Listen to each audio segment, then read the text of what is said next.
very good day today. Ended up being a wonderful day, what happened there at the end. But it's amazing what these kids do and the influence they have on people and the love they have, and he's part of our family. But guys practiced really well today. We've had a great week of practice. Our guys have been on there where they're supposed to be, when they're supposed to be. They're out here. They know they're on a mission. They know they have a big task ahead of them, and they take it very seriously. But we've prepared well. We're looking forward to the challenge in 2 more days. But very proud of where we're at right now. What does Peyton mean to you guys? He's what life's about. Like I told him, you don't know who you inspire. For him, just coming out to practice one day. Kenny Shaw brought him out to practice. He wanted to come to practice, and he was there. He has never missed a practice in the last 2 years. Every day, bowl games, practice game. Took a bus on the way back up here to be with us doing bowl practice while we were back in Tallahassee, so he could be here. I mean, it's what life's about, and to inspire and give him a hope. The hope, like I say, the hope you have in life is the key. When you take hope away, you have nothing. He has hope. He wanted to walk. He's walked. He's worked with our strength guys, and they've worked with him. And he did. These guys walked 50 yards, and they told him we'd never walk again. I mean, that's what it's about. Jimbo, about your defense prepping for Oregon and what you're going to face, the keys to controlling them. Well, I don't think you got to control them. I don't know if they're going to make plays. They're a good football team, but I think the key is you got to get back, and a lot of it comes from disorientation. You know what I mean? And just getting you out of whack from going so fast, getting back to the line of scrimmage. And we got to beat them back to the ball. We got to get lined up, and we can't have missed assignments. A lot of plays from no huddle teams, which we face a lot of really good teams like that, come from they get multiple formation. You're not recognizing quickly them getting back to the ball, and we got to hustle and get back to the ball, and then we got to tackle well in space, and we got to keep edges on our defense. Jimbo, there's been a lot of talk about you guys trying to slow them down offensively. How much are you looking forward to seeing your offense attack their defense? Well, exactly. You got to score points. You got to score more points than them. That's the object of the game. And we've had a great offense here, and we got a great offensive football team. So hopefully we'll be able to match those scores and exceed that a little bit. I'm excited. We've practiced very well this week.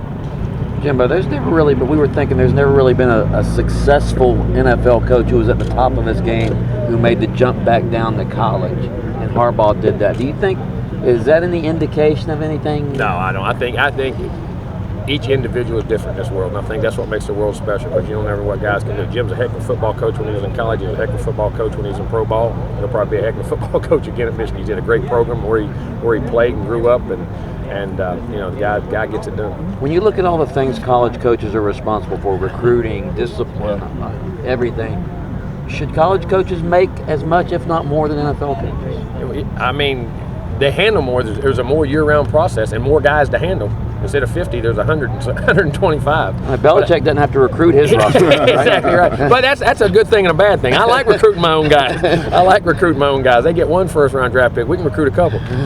So, from that standpoint. But what college coaches do go through, and the scrutiny you're under now, and now this college football game has become a business. These playoffs and the money that's being put in with TV has become a business, and you're going to have to do that to keep the good ones there and be able to produce consistently. Jimbo, with you guys being an underdog, does it allow this team to play a little freer and looser? I don't know if that does, but I have felt a sense, not that they had pressured on the season, but once that, even with the Georgia Tech practices, since the end of the season, Georgia Tech practices and these bowl practices, we have had a tremendous amount of success in practice from execution point, but guys having fun, and it's just like, I don't know, like a burden was let off of them for some reason. I don't know why. I think going undefeated twice in a row is a very tough burden, people demanding from you. But at the same time, I think they realize what they've accomplished and that they are pretty good. And we practice well, so we'll see. People, when you play similar up-tempo teams, so you take Clemson, Auburn, yes. Have you felt offensively desire to move quicker to match their tempo, or slow? No, I think you have to be who you are. I think it's critical in big moments, and if your kids sense you're changing, then they say, well, something's wrong. You know what I'm saying? We're going to be who we are at Florida State, and that's been, pretty daggone good for a while, and we'll continue to do that. Because Kermit had a big game last year in the Rose Bowl, but this year I know he's been a little bit frustrated with his role. What's kind of been his story this year? No, we've missed some blocks up in front of him on the kick return time. We haven't freed him up. On offense, he's had some plays he's made, but we've got other good players. But Kermit's going to be one heck of a football player before he leaves here. He's just a sophomore, and he'll be productive, and hopefully he'll do it this week. Because of their offense and just overall skill level, how much can you not afford to fall behind by a couple scores early? Well, I don't think either team can. I think both teams have skill. I think we both have a lot of skill when you get right down to it. We both can run. We're both big, so it'll be an interesting game. Jimbo, have you looked at some of the teams that have beaten Oregon in the past, Arizona, LSU, Auburn, teams like that, how they played them? Controlled the line of scrimmage. They're very physical up front and controlled the running game. Because you think of Oregon as a throwing, they're a running team first. They run the football, and I think it's going to be very important on the offensive lines and the defensive lines, who controls that line of scrimmage throughout the whole day. You guys are back to this big game atmosphere. Is that an advantage especially for a quarterback like Jameis to come back? We've been in a lot of them. I mean, we've been in a lot of games. We've had game day, I think, 5 times since last year. We've been in national championship games, ACC championship games, but they have too. They've been in the limelight too. But I think familiarity does help you. You got to learn to, this is time for media. This is time for this day. This is time for my question day. But then I practice. Now I got to go watch my own film. And I think the more you're there, you learn to get the procedure down, and I think it helps you. Does that explain the way you guys are kind of just a little calmed down right now because they've been here so long? They have been. I mean, it's practice is normal, and routine is normal, and it's a big game. But all games when we play seems to be big games. You had a great week of practice. What were you looking for coming into the week, and what did Execution. Guys that have a bounce in their step, they have energy and that look in their eye, but they're out there executing what's being done and at a high level and consistent. Not just a couple times, but doing it every time. Ball not hitting the ground on offense, whether you're fumbling, throwing it, catching it, whatever. Defense, not having missed assignments, setting the tone and setting edges on the defense, tackling well, and they've done that. You seen any difference in Jameis's comfort level between last year and this year?